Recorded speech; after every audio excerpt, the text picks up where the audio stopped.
Olá vocês, nesse vídeo eu vou falar sobre Transfer Learning.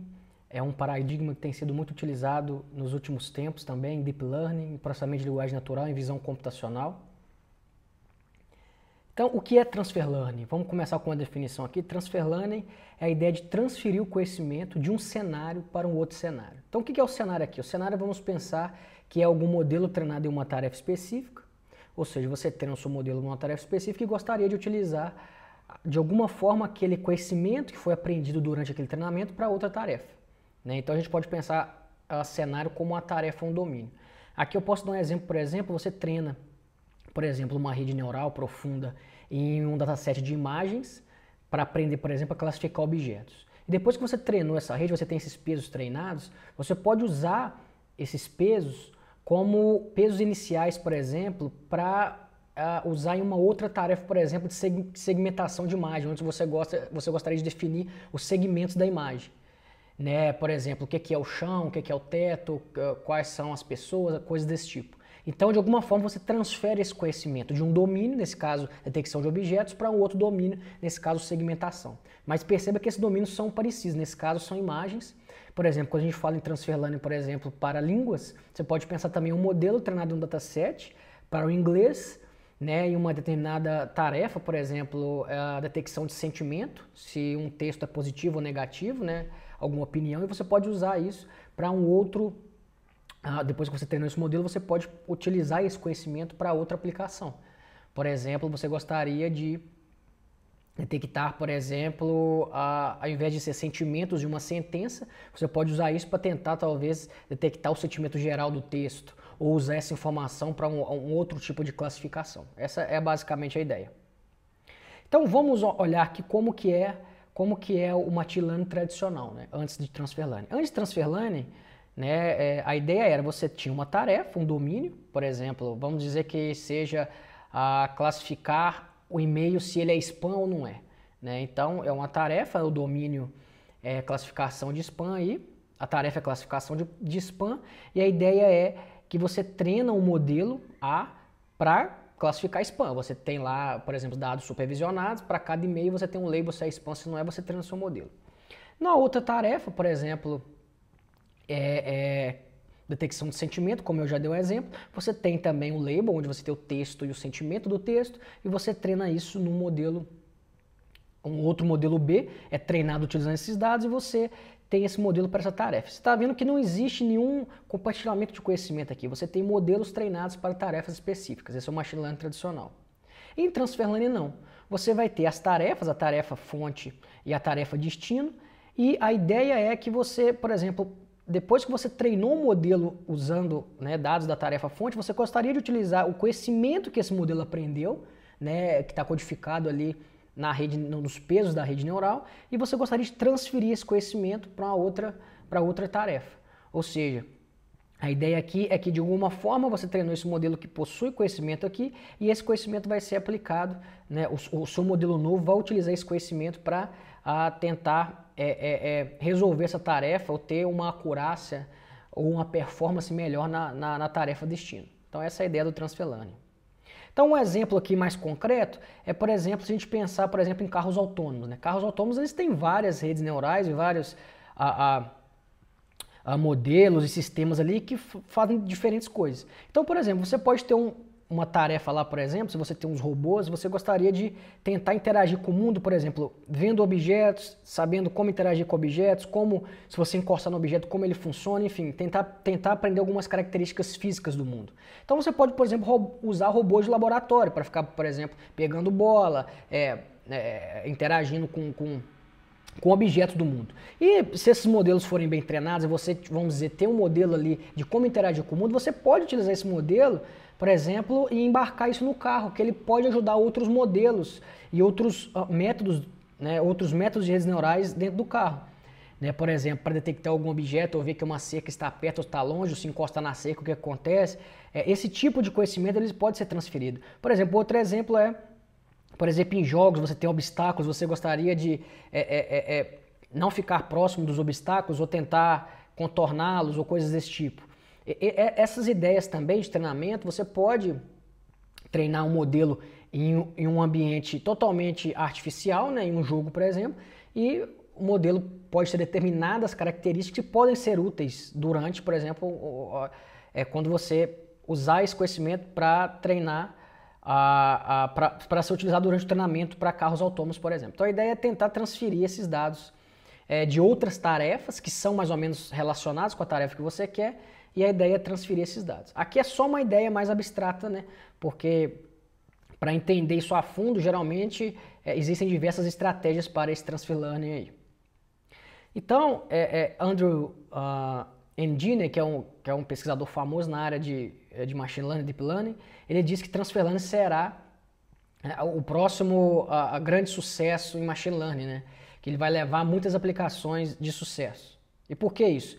Então aqui, a gente tem nesse gráfico aqui, no eixo Y nós temos o sucesso comercial, ou seja, quanto mais alto aqui, mais sucesso comercial se tem, e do lado de cá tempo, né? Tempo aqui em anos, por exemplo, o ano de 2016. Você pode ver que o aprendizado supervisionado, ele leva a um comércio um sucesso comercial muito grande, ou seja, grandes aplicações hoje que estão no ar, né, como por exemplo o Google Translate ou outras aplicações, reconhecimento de objetos, elas são baseadas em aprendizado supervisionado. Então já é uma realidade de sucesso na indústria. E de acordo com o Andrew, o próximo vetor de sucesso é o transfer learning, porque a gente vai ver o porquê disso, mas o transfer learning ele te possibilita a utilizar muito mais dados para uma determinada tarefa.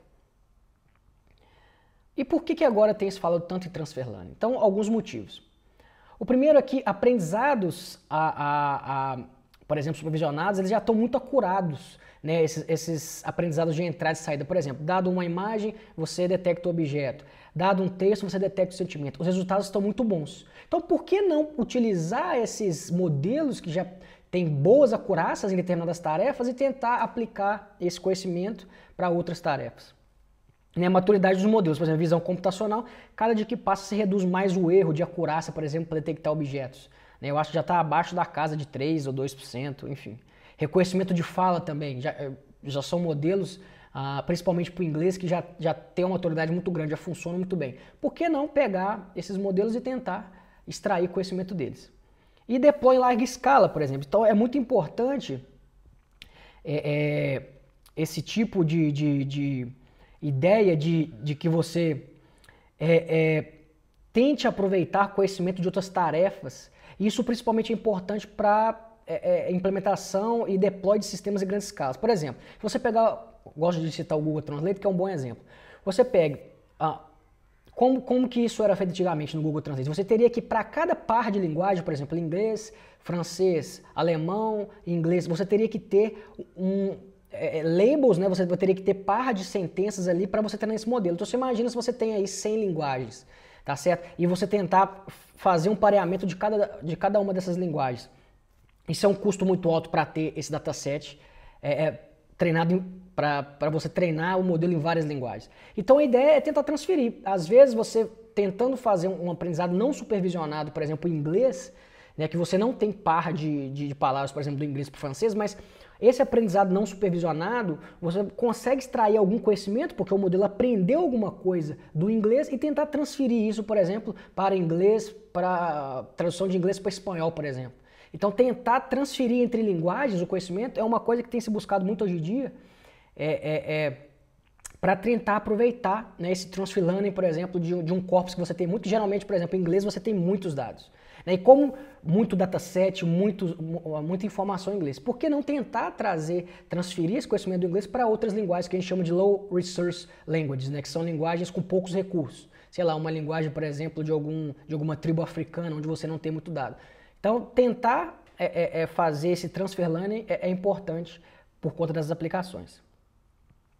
E também um problema grande na área de deep learning é o seguinte: é a dependência de dados com labels, né? Como o aprendizado supervisionado precisa de label, geralmente o aprendizado supervisionado funciona muito bem quando tem label. O problema é você gerar os labels, né? Esse é um processo muito custoso, gerar datasets com labels, né? Por exemplo, um texto se é spam, se não é, um comentário, se ele é positivo ou negativo. Isso custa, porque geralmente são humanos que anotam isso, né? Existe todo um processo de crowdsourcing, enfim. onde eles perguntam humanos para eles dizerem, por exemplo, se o texto é positivo ou se é negativo. Então, gera custo. Então, o Transfer Learning ele tenta diminuir esse custo, porque às vezes se você conseguir transferir conhecimento de outras tarefas, você não vai precisar de uma quantidade de labels muito grande para o seu problema. Então, eu vou falar um pouco de Transfer Learning na prática, só alguns exemplos para a gente entender. Então, adaptação de modelos treinados em inglês para a linguagem com poucos dados. Então, por exemplo, se você tem lá, você quer treinar um modelo para gerar, por exemplo, algum texto de um grafo do conhecimento, por exemplo, o Google tem um grafo do conhecimento, né? Por exemplo, você tem lá um grafo que descreve o Obama, né? E você quer gerar um texto falando do Obama. Só que isso está em inglês. Por que não tentar, e como você tem muito desses grafos em inglês, por que não tentar transferir esse conhecimento que está em inglês para uma outra língua como o português, por exemplo? Então, adaptar esses modelos para outras línguas que possuem menos dados, como o português, por exemplo, para você aproveitar a quantidade de informações em inglês. E transferência entre tarefas relacionadas. Então, a gente sempre pensa como Transfer Learning, como tentar transferir informações ou conhecimento de modelos de tarefas parecidas. Por exemplo, você trabalhando com texto, geralmente você vai querer transferir conhecimento de modelos que são treinados em texto. Se você trabalha com imagem, você gostaria de transferir conhecimento entre modelos que trabalham com imagem. Mas já está existindo uma tendência de você já conseguir combinar essas, por exemplo, duas áreas que eles chamam de multimodal, né? Ou seja, várias diferentes tipos de mídia, por exemplo, texto, imagem, e como combinar esse conhecimento. Isso é uma coisa muito interessante. Eu vou dar um exemplo aqui de Transfer Learning, que é o BERT, que é um modelo para NLP, processamento de linguagem natural, muito importante nos últimos tempos. E a ideia do BERT é justamente a ideia central em Transfer Learning, que a ideia é, você vai treinar o BERT de uma forma self-supervised, autossupervisionada, né, em uma quantidade muito grande de texto, né, e a ideia é que você vai capturar o conhecimento no texto de alguma forma e depois que você treina o BERT nessa quantidade imensa de texto, você vai usar ele e no fine tuning, que é uma etapa depois do pre-training, você vai usar o BERT para aprender a sua tarefa específica. Por exemplo, aqui você vai treinar ele em alguns datasets. E o que eu quero mostrar aqui, não se apegue muito aos números, não é só a ideia de que quando você usa o Transfer Learning, né, com essa ideia de fine tuning, que a gente vai explicar em outros vídeos também, você tem um ganho muito grande em acurácia. Isso aqui são vários datasets. Por exemplo, o SST2 aqui, esse dataset aqui, a ideia é classificar sentimento positivo ou negativo, né, como eu já expliquei. E, por exemplo, esse outro dataset aqui, MRPC, é para classificar pares de sentenças, se eles são paraphrases, né, eles têm o mesmo sentido semântico, por exemplo. Então a ideia é treinar o BERT em muito texto, né, de uma forma autossupervisionada, e depois disso tentar aplicar esse conhecimento aprendido sobre a linguagem em tarefas específicas, como essas duas que eu dei o exemplo. E olha que interessante, isso reduz a necessidade de dados anotados, de labels. Isso aqui é só um exemplo para mostrar que no eixo Y a gente tem a acurácia do modelo e no eixo X a gente tem a quantidade de dados para treinamento. Perceba que a linha tracejada aqui é a baseline, onde não se utiliza Transfer Learning. Para você conseguir uma acurácia boa, você precisa de muito mais dados, tá vendo? Muito mais dados rotulados, com labels, para o modelo treinar, para ele ter uma acurácia boa. Por outro lado, modelos que utilizam Transfer Learning, eles já têm uma acurácia boa, mesmo com poucos dados rotulados. Ou seja, isso é um ganho, né? Se você está numa empresa e não tem muitos dados rotulados para o seu problema, você pode tentar usar Transfer Learning para tentar melhorar suas métricas de acurácia, né, ou de performance, para ter um resultado maior. Aqui também é a mesma coisa, aqui você tem a performance e aqui a quantidade de dados de treinamento para um outro dataset. E também a tendência se mostra parecida. Ou seja, sem o Transfer Learning, sem utilizar dados de um outro modelo treinado, você precisa de muito mais dados para ter a mesma acurácia. Então, por exemplo, com 10% dos dados, você tem uma acurácia muito maior, com ganho de 10 pontos nessa métrica aqui, de F1 Score. O modelo que utiliza Transfer Learning, ele tem 10 pontos a mais de acurácia, né, de performance do que esse outro modelo, que é a baseline, que não utiliza Transfer Learning. Então, a ideia aqui é te mostrar como que Transfer Learning tem sido importante para a área de Deep Learning. Se você gostou desse vídeo, dá um joinha aí e se inscreva no canal que nós vamos trazer aí mais ideias e mais informações de Deep Learning bem atualizadas. Um grande abraço!